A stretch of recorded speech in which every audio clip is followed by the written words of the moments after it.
Shalom saudara-saudara yang terkasih dalam Tuhan. Puji nama Tuhan, kita mengucap syukur hari ini kembali kita boleh datang beribadah kepada Tuhan. Mari sebelum kita mulai ibadah kita berdoa. Bapa di dalam surga, kami mengucap syukur Tuhan atas kasih setiamu dalam kehidupan kami. Kami mengucap syukur atas kehidupan yang Engkau berikan Tuhan, kesehatan, sehingga kami masih boleh ada sampai saat ini. Tuhan, sebentar kami akan mulai ibadah kami. Kami percaya Tuhan, Engkau menjamah jemaat-Mu dimanapun mereka berada. Engkau memberikan sukacita, damai sejahtera. Biarlah firman-Mu boleh menguatkan Tuhan, menjawab kebutuhan hidup jemaat-Mu dimanapun mereka berada. Terima kasih Bapa, kami mengucap syukur. Biarlah puji-pujian yang kami naikkan Tuhan menjadi persembahan yang harum di hadapan-Mu. Kami mempersembahkan ibadah ini bagi kemuliaan nama-Mu di dalam nama Tuhan Yesus Kristus. Haleluya, amin. Selamat beribadah, Tuhan Yesus memberkati.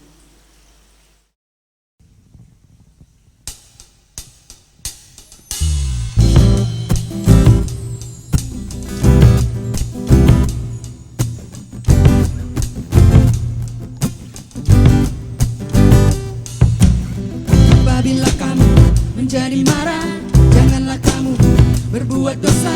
Janganlah matahari terbenam sebelum padam amarahmu. Apabila kamu menjadi marah, janganlah kamu berbuat dosa. Janganlah matahari terbenam sebelum padam amarahmu. Dan janganlah beri kesempatan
menjadi marah, janganlah kamu berbuat dosa. Janganlah matahari terbenam sebelum padam amarahmu. Apabila kamu menjadi marah, janganlah kamu berbuat dosa. Janganlah matahari terbenam sebelum padam amarahmu. Dan janganlah beri kesempatan kepada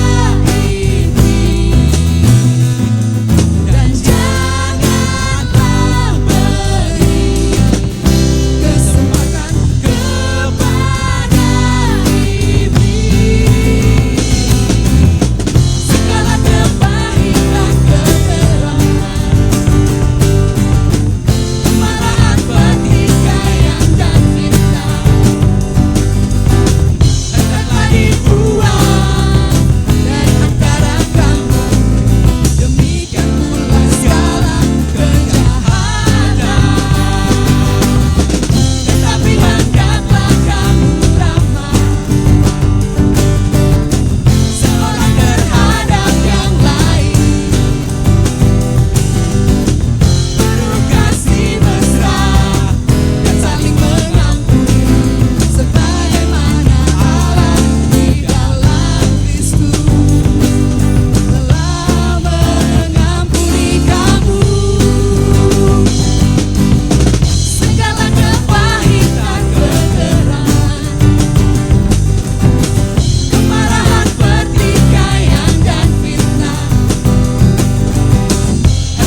setia, takkan meninggalkan, dan ku percaya Engkau dalamku dan ku dalammu. Kerinduanku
sepertimu.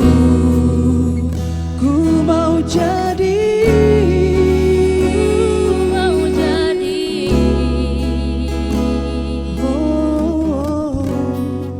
sepertimu.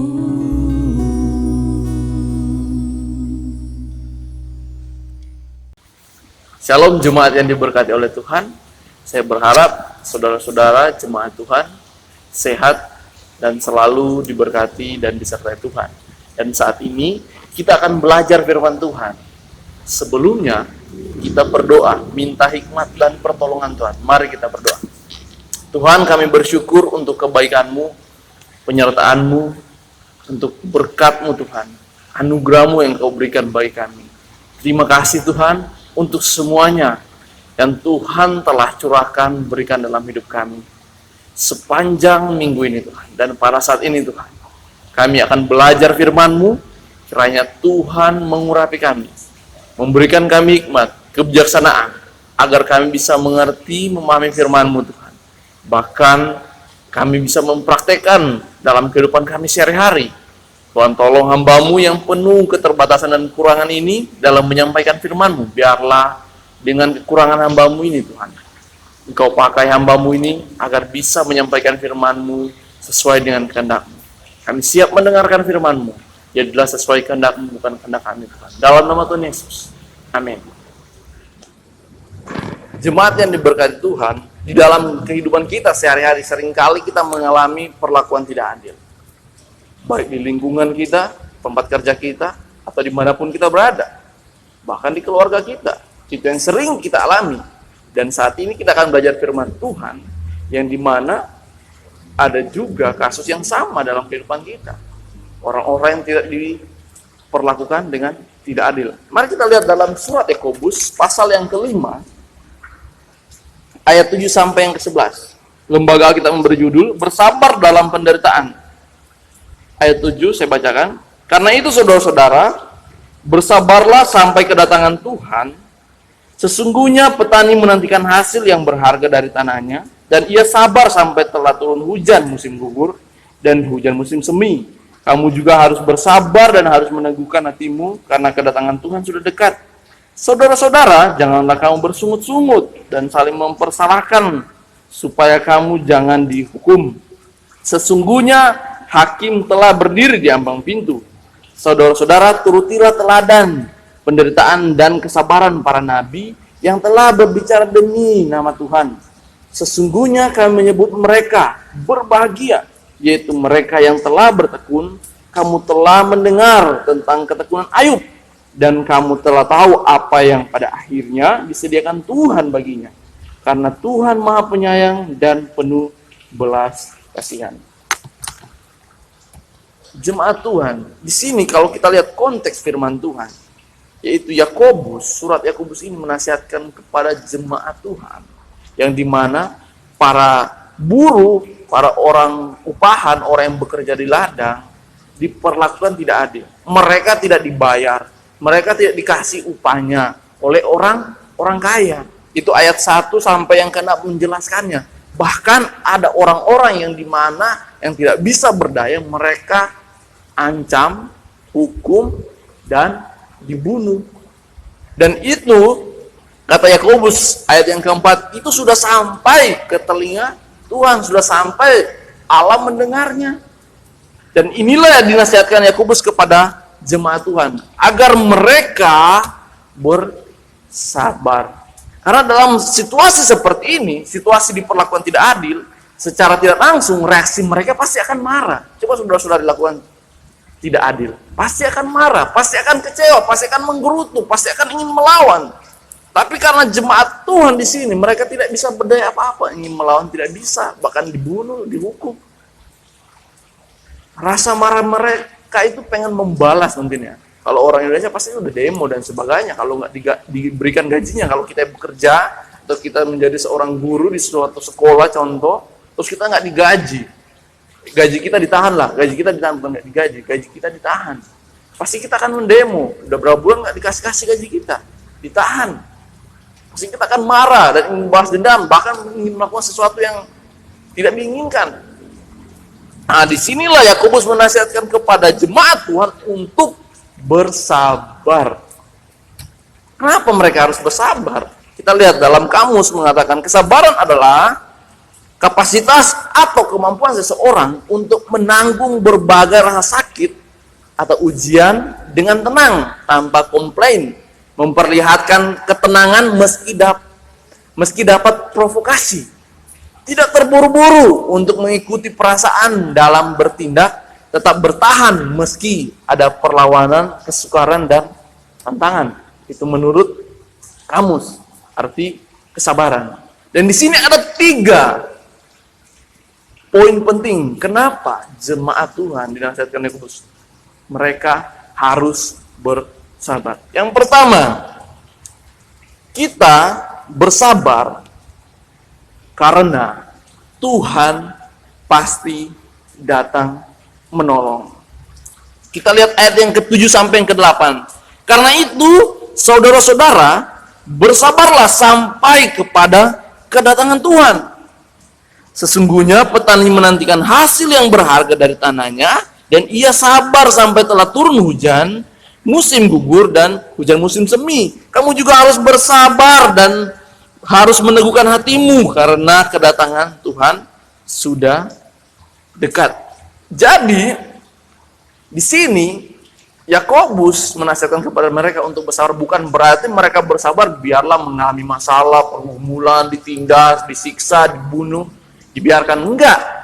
Tapi bersabar di sini dinasihatkan supaya mereka bisa menyelesaikan masalah ini dengan cara yang benar, dengan cara yang tepat, bukan cara yang salah, gitu loh. Dan seseorang memiliki kesabaran pasti punya batasnya dong. Nah, kesabaran yang dimaksudkan Yakobus ini, seseorang harus sabar itu batasnya sampai apa? Bersabarlah sampai kepada kedatangan Tuhan. Berarti bersabar sampai kedatangan Tuhan. Ya, kedatangan Tuhan yang dimaksudkan di sini seperti apa? Kedatangan Tuhan yang dimana Tuhan akan datang kedua kalinya, seperti kita Wahyu katakan, Tesalonika katakan, bukan.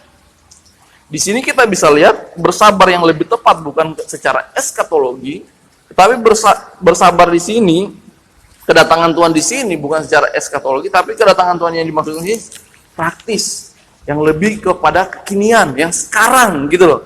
Kita bisa lihat di sini bahwa kalau kita memahami kalau kedatangan Tuhan yang kedua kalinya, wah mungkin kita ya pada masa jemaat yang masa Yakobus itu, nasihat surat Yakobus ini, ya, mereka udah mati. Masalah mereka belum selesai, mereka belum selesai. Tuhan belum datang, mereka udah meninggal. Itu gimana? Masa pertolongan Tuhan nggak ada?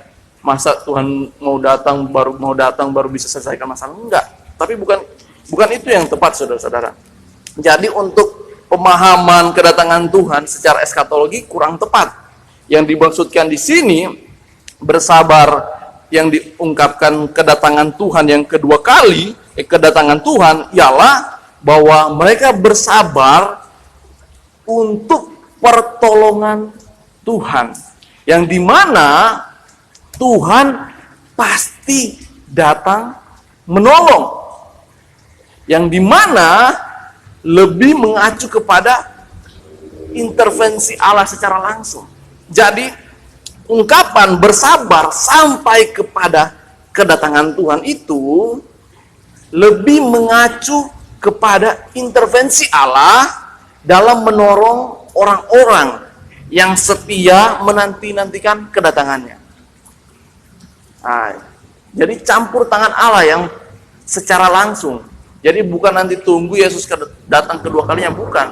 Tapi bersabar sampai kepada kedatangan Tuhan yang dimaksudkan di sini bahwa Allah secara langsung pasti datang menolong kepada orang-orang yang setia menantikan kedatangannya. Atau di sini orang-orang yang terus berseru, memohon, berdoa, berharap sepenuhnya kepadanya. Dan Tuhan pasti akan datang menolong. Makanya diberi contoh di ayat yang ke-7 bagian B, mungkin yang terakhir, ayat yang ke-7 bagian terakhir dikatakan di situ, sesungguhnya petani menantikan hasil yang berharga dari tanahnya, dan ia sabar sampai telah turun hujan musim gugur dan hujan musim semi. Diibaratkan seorang petani yang menantikan hujan musim gugur dan musim semi. Kita tahu di Palestina sana, kalau hujan musim gugur itu biasanya bulan Oktober sampai November. Sedangkan hujan musim semi itu April atau Mei. Dan di bulan Oktober dan November itu mereka itu menantikan hujan yang dimana datang setelah masa menabur benih. Dan pada April, Mei itu hujan musim semi itu adalah hujan yang dimana mematangkan tumbuhan itu bagi para petani atau penuai gitu mereka. Dan ini peristiwa yang sangat penting. Kalau kita lihat ini jarak yang sangat jauh, dan mereka harus menunggu hasil yang terbaik agar mereka bisa mendapatkan hasil mereka itu yang kualitasnya lebih bagus lagi. Nah, dan ini kita bisa lihat digambarkan seperti ini. Mereka menunggu, menantikan dengan penuh kesabaran. Bahwa kita tahu hujan itu pasti secara alamiah sudah diatur oleh Tuhan. Sudah ditentukan oleh Tuhan. Bulan Oktober ya bulan Oktober. Bulan April dengan bulan Mei ya bulan April dan bulan Mei. Dan disinilah kita bisa lihat bahwa sebagai jemaat Tuhan dinasihatkan oleh Yakobus kepada mereka, mereka harus tetap bersabar menantikan pertolongan Tuhan. Karena Tuhan pasti datang menolong mereka. Dan kita bisa lihat di sini juga bahwa ayat yang ke-8 mengatakan, kamu juga harus bersabar dan harus meneguhkan hatimu karena kedatangan Tuhan sudah dekat. Bersabar dan meneguhkan hati mereka. Karena mereka pada saat itu situasinya sangat-sangat marah, sangat emosi dengan situasi seperti itu, tidak diperlakukan tidak adil. Yakobus bilang tetap bersabar, terus bersabar dan menantikan pertolongan Tuhan. Bagian 8b dikatakan bagian akhir, karena kedatangan Tuhan sudah dekat. Kedatangan Tuhan sudah dekat, bukan kedatangan yang dimana dimaksudkan eskatologi, tetapi kedatangan pertolongan Tuhan, intervensi Allah kepada mereka pasti akan datang. Tapi mereka harus tetap bersabar, menunggu, menantikan kedatangan pertolongan Tuhan dalam hidup mereka. Mereka harus sadari, mereka harus berpikir bahwa Tuhan tidak pernah mengecewakan bagi orang-orang yang setia berharap kepadanya. Tuhan tidak akan membiarkan. Di dalam Ratapan 3 ayat 25, Tuhan adalah baik bagi orang yang berharap kepadanya, bagi jiwa yang mencari Dia. Dalam kehidupan kita, ketika kita tidak perlakukan adil, kita harus bersabar. Tuhan pasti akan datang menolong kepada kita. Jangan khawatir saudara-saudara. Jangan saudara-saudara mengambil tindakan yang salah, mengamuk dan sebagainya, membuat hal-hal yang tidak sesuai. Tapi kita harus bersabar karena Tuhan pasti akan datang menolong kita. Dan yang kedua, kenapa kita harus bersabar? Karena kita bersabar karena Tuhan pasti menghakimi. Ayat yang selanjutnya, ayat yang 9 katakan, saudara-saudara, janganlah kamu bersungut-sungut dan saling mempersalahkan supaya kamu jangan dihukum. Sesungguhnya hakim telah berdiri di ambang pintu. Kita harus bersabar di sini, saudara-saudara. Dikatakan Yakobus kepada mereka agar mereka jangan bersungut-sungut dan saling mempersalahkan. Alasan kedua untuk bersabar mereka agar mereka tidak dihukum oleh Tuhan. Karena di bagian ayat yang ke-8 itu, ketika mereka bersungut-sungut dan saling mempersalahkan, ayat yang ke-9, supaya kamu jangan dihukum. diingatkan kepada mereka, Yakobus mengingatkan kepada mereka agar mereka jangan bersungut-sungut dan saling mempersalahkan, agar mereka tidak dihukum. Jadi mereka harus bersabar supaya tidak dihukum. Kita harus bersabar, kita harus tahu karena ada Tuhan adalah raja dari segala raja yang menjadi hakim, yang di 9 bagian terakhir dikatakan sesungguhnya hakim telah berdiri di ambang pintu. Kita bisa lihat di sini ada beberapa versi terjemahan. Kalau bersungut-sungut itu, kalau di dalam King James Version itu bisa dikatakan dendam, iri. Kalau di NIV itu bisa protes, dan juga NIB itu terjemahan NIB itu bisa dikatakan juga mengungkapkan rasa sakit atau ketidakpuasan. Jadi memang pada saat itu mereka merasa sakit hati, pengen dendam, iri hati, ingin protes dan sebagainya macam yang udah mereka rasakan, udah campur aduk segala macam rupa lah. Dan di sini Yakobus menasihatkan kepada mereka agar mereka bersabar agar supaya tidak dihukum. Mereka harus sadar bahwa adalah Tuhan yang akan menghakimi. Adalah Tuhan yang berhak untuk menghakimi. Tuhan tidak diam. Tuhan selalu melihat kita semua. Tuhan selalu melihat apa yang kita lakukan. Dan di sini saudara-saudara, ketika mereka bersungut-sungut atau mereka saling mempersalahkan satu sama yang lainnya, bisa dikatakan kalau kita artikan yang orang yang bersungut-sungut itu penolakan terhadap Tuhan yang sedang mengerjakan kebaikan lewat kenyataan yang pahit atau yang sedang kita hadapi. Jadi kalau seandainya kita atau saudara-saudara dan saya yang sedang mengalami masalah pergumulan terus kita bersungut-sungut, itu sebenarnya kita sedang menolak Tuhan, yang dimana Tuhan sedang mengerjakan sesuatu yang terbaik untuk kita melalui masalah dan pergumulan kita. Seharusnya kita jangan bersungut-sungut, kita tetap bersabar. Tuhan pasti akan menolong kok. Nah, di sini Yakobus menasihatkan kepada mereka agar mereka jangan bersungut-sungut, karena kalau mereka bersungut-sungut secara tidak langsung mereka menolak Tuhan. Yang Tuhan sudah kerjakan dalam hidup mereka adalah yang terbaik. Mereka sedang menolak Tuhan karena Tuhan sedang mengerjakan segala sesuatu dalam kehidupan mereka dengan masalah, dengan pergumulan yang sedang mereka hadapi. Dan kita bisa lihat contohnya di bangsa Israel yang sering kali bersungut-sungut dan akibatnya mereka mendapat hukuman, mereka dapat mengalami masalah yang besar. Jadi saudara-saudara, kita harus sadari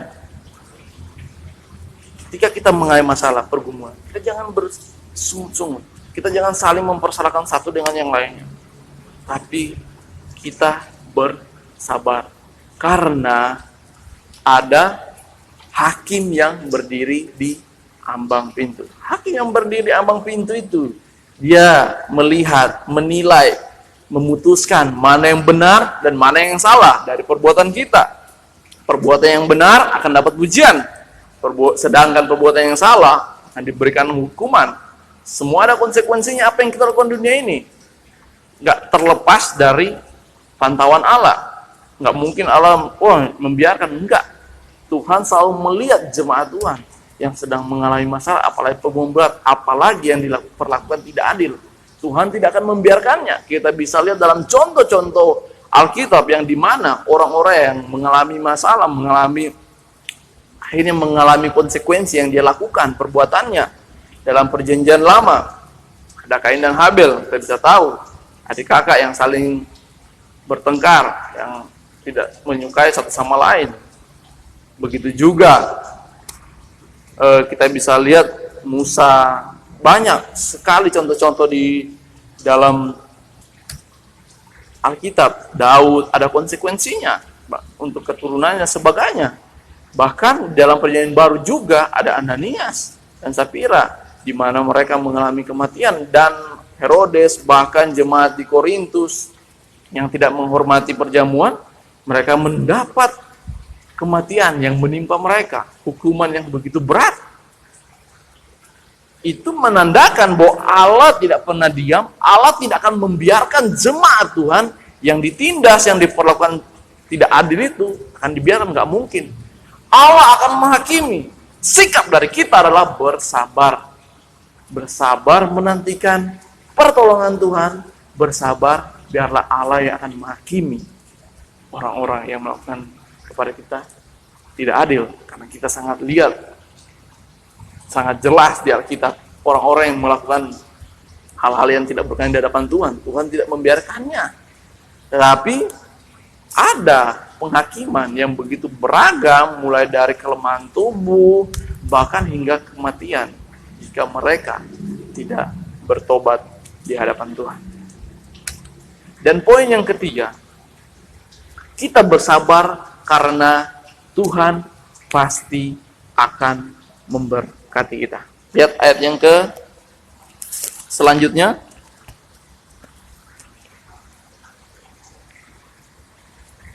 Saudara-saudara, ayat yang ke-10, turutilah teladan penderitaan dan kesabaran para nabi yang telah dibicarakan demi nama Tuhan. Sesungguhnya kami menyebut mereka berbahagia, yaitu mereka yang telah bertekun. Kamu telah mendengar tentang ketekunan Ayub, dan kamu telah tahu apa yang pada akhirnya disediakan Tuhan baginya, karena Tuhan Maha Penyayang dan penuh belas kasihan. Yang ketiga, dikatakan kita bersabar karena Tuhan pasti memberkati. Di sini Yakobus menasihatkan kepada jemaat dengan memberi contoh para nabi-nabi yang telah melakukan dengan penuh kesabaran, ketekunan, dan mereka disebut dengan orang yang berbahagia. Jadi Yakobus menasihatkan kepada mereka di ayat yang ke-11 itu, sesungguhnya kami menyebut mereka berbahagia. Jadi ketika kita bersabar, ada waktunya Tuhan akan menolong, dan disebut kita adalah orang-orang yang berbahagia. Berbahagia di sini bukan hanya sekedar perasaan senang biasa, tetapi tenang, damai, dan bisa dikatakan lebih daripada itu, saudara-saudara. Bukan hanya perasaan senang, tenang, dan damai, saudara-saudara. Tapi bahagia yang dimaksudkan di sini itu lebih mengacu kepada suatu keadaan atau kondisi atau kualitas hidup yang pasti dan layak untuk menerima curahan berkat berlimpah dari Tuhan. Jadi berbahagia yang dimaksudkan di sini bukan hanya sekedar memiliki perasaan yang senang, yang seperti biasa, yang tenang, damai itu, tetapi lebih kepada kelayakan kita, kualitas hidup kita, yang dimana kita menerima curahan berkat dari Tuhan. Kita bisa lihat di sini di ayat yang 11 selanjutnya dijelaskan ketekunan, kesabaran yang seperti Ayub.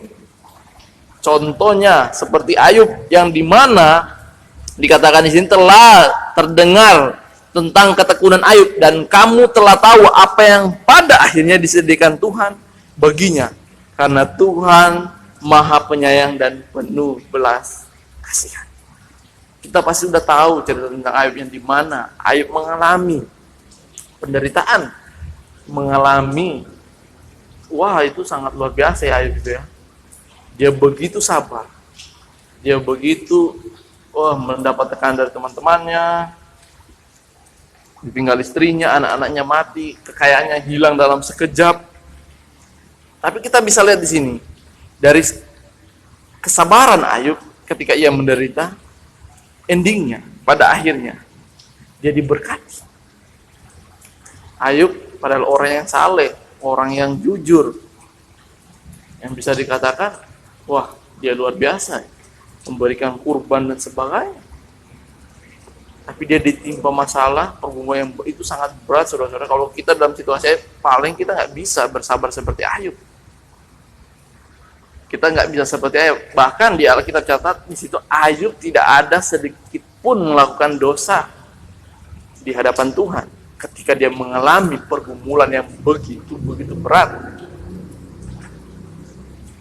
Ayub tetap bertekun, dia tetap bertekun, dan pada akhirnya apa yang disediakan Tuhan baginya? Tuhan memberkati Ayub, memberikan segala sesuatu yang dulu dia punya, diberikan Tuhan 2 kali lipat yang dulu dia punya. Ini luar biasa. Karena ketekunan, kesabaran Ayub membuat Ayub pada endingnya, akhir hidupnya, bukan akhir hidupnya, akhir dari penderitaannya, dengan kesabarannya, dia diberkati Tuhan. Kekayaannya dulu kalah dengan kekayaannya sekarang 2 kali lipat. Padahal dulu dia sudah dikenal, daerahnya tersendiri, dia adalah orang yang kaya dan banyak uang dan sebagainya. Tapi ketika dia sabar, tekun, nggak pernah melakukan dosa, nggak mengeluh, nggak bersungut-sungut di hadapan Tuhan, dikembalikan hartanya 2 kali lipat, diberkati oleh Tuhan. Saudara-saudara, dalam kehidupan kita akhir-akhir ini, kita lihat dalam situasi sekarang, begitu banyak peristiwa yang terjadi. Mungkin saya juga nggak tahu dalam kehidupan saudara-saudara, baik secara pribadi, ada pergumulan yang berat yang dimana tidak diperlakukan adil, yang dimana diperlakukan curang, difitnah, dihina, diinjak orang dan sebagainya. Saudara-saudara pengen marah, ingin membalas, ingin melawan, tapi tidak bisa, nggak berdaya. Ingat saudara-saudara, firman Tuhan katakan, bersabar. Bersabar, Tuhan pasti tolong kok. Bersabar. Ada penghakim yang berdiri di ambang pintu. Tuhan nggak pernah membiarkan kita orang yang dikasih, yang disayanginya, ditindas. Jangan bersungut-sungut. Jangan mengeluh, jangan marah sama Tuhan. Karena ketika kita bersungut-sungut, secara tidak langsung kita menolak Tuhan. Menolak proses Tuhan yang Tuhan sudah berikan melalui permasalahan kehidupan kita. Kita harus sadar, kita bersabar, karena Tuhan juga pasti akan memberkati kita. Mari kita berdoa. Tuhan, kami bersyukur untuk firman-Mu menegurkan kami, menguatkan kami untuk kami tetap bersabar. Untuk kami semakin hari, semakin mengandalkan Tuhan. Datang berdoa, terus berharap kepada Tuhan, meminta pertolongan Tuhan. Karena kita harus sadar, memiliki kesadaran di dalam Tuhan, bahwa Tuhan pasti akan datang menolong. Ketika kita bersabar bahwa Tuhan pasti akan menghakimi, adalah penghakim yang adil, penghakim yang berdiri di ambang pintu, yang melihat, memantau segala yang dunia ini, tidak lepas dari pemantauannya. Tuhan tidak akan membiarkan orang-orang, anak-anak Tuhan, anak-anak yang dikasihinya, dibiarkan ditindas. Pertolongan Tuhan, penghakiman Tuhan, terus nyata, terus ada, terus berjalan, tidak pernah dibiarkan. Bahkan dengan kesabaran kita, berkat Tuhan terus akan menyertai kita. Kita akan diberkati, nggak akan pernah dibiarkan. Biarlah firman Tuhan ini, Tuhan, menguatkan kami semua, meneguhkan kami semua, agar kami terus bersabar, agar kami terus memiliki hati yang penuh kesabaran. Tuhan Yesus, Allah Roh Kudus, Allah Bapa, kuatkan kami semua yang sedang mengalami pergumulan, masalah. Biarlah kami memiliki kesabaran untuk terus berharap kepada Tuhan, untuk terus bersandar kepada Tuhan. Tuhan memberkati bangsa negara kami ini, berkati para hamba-hamba Tuhan, berkati setiap pemimpin yang ada di negara kami ini Tuhan. Biarlah Tuhan menolong agar kami semua dalam kedaulatan Tuhan, dalam perlindungan Tuhan, dalam penyertaan Tuhan. Terima kasih Tuhan, bahkan jemaat Tuhan GKI Sono Pakis, kiranya Tuhan terus memberkati mereka, melindungi mereka dimanapun mereka berada Tuhan. Terima kasih Tuhan. Ini doa syukur kami. Biarlah firman-Mu jadi sesuai kehendak-Mu, meneguhkan hati dan iman kami. Dalam nama Tuhan Yesus. Amin.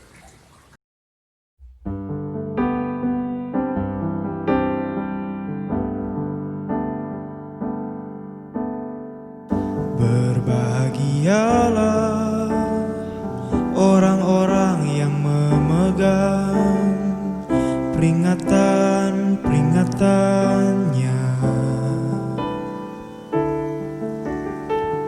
Berbahagialah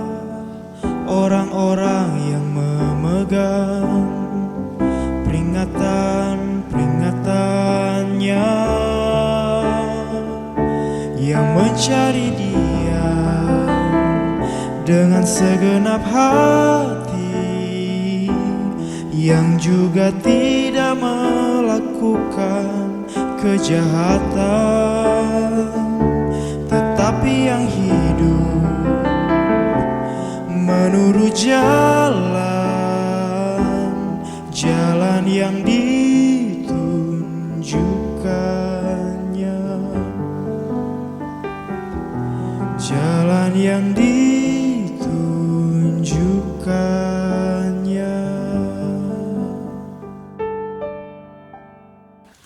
Jemaat yang diberkati Tuhan, kita akan mengakhiri ibadah kita pada saat ini.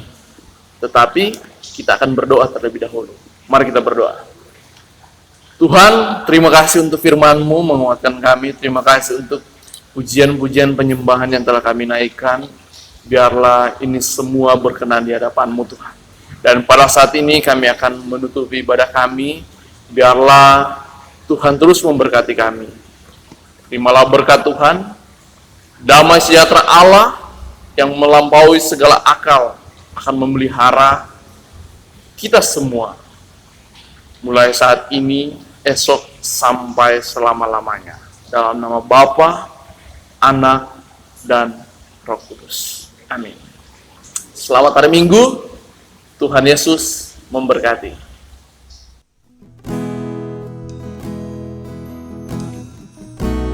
Ku bersyukur padamu Tuhan, buat kasih setiamu di dalam hidupku.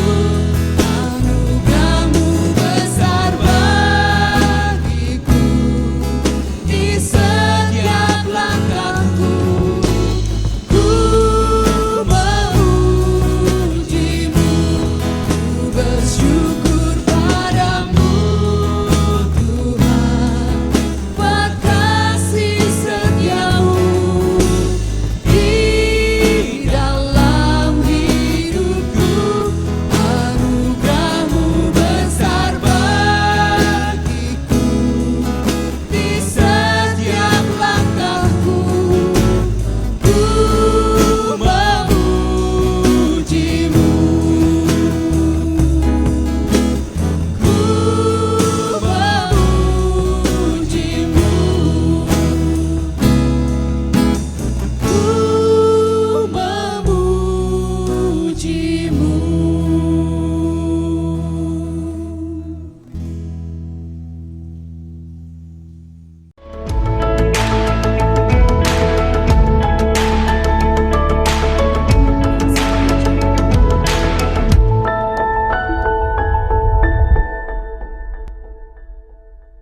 Shalom saudara-saudara yang dikasihi Tuhan. Saat ini saya ingin menginformasikan kegiatan gereja di sepanjang minggu ini. Meskipun saat ini kita terbatas dalam beraktivitas, tetapi bukan berarti kita tidak bisa mengadakan persekutuan. Kita perlu untuk membangun iman kita dengan terus mengikuti persekutuan, yaitu persekutuan online. Jika saudara belum tergabung dalam kelompok persekutuan, silahkan menghubungi sekretariat gereja di nomor di bawah ini. Untuk persembahan perpuluhan dan persembahan kasih, bisa langsung transfer di nomor rekening berikut. Atau bisa melalui OVO, Dana, atau GoPay di nomor akun berikut. Jangan lupa jaga kesehatan dan mengikuti protokol COVID-19. Jaga jarak, pakai masker, selalu cuci tangan, dan jangan keluar rumah jika tidak ada kepentingan. Terima kasih, Tuhan Yesus memberkati. Oh iya, jangan lupa like, komen, share, dan subscribe channel kita. Dah.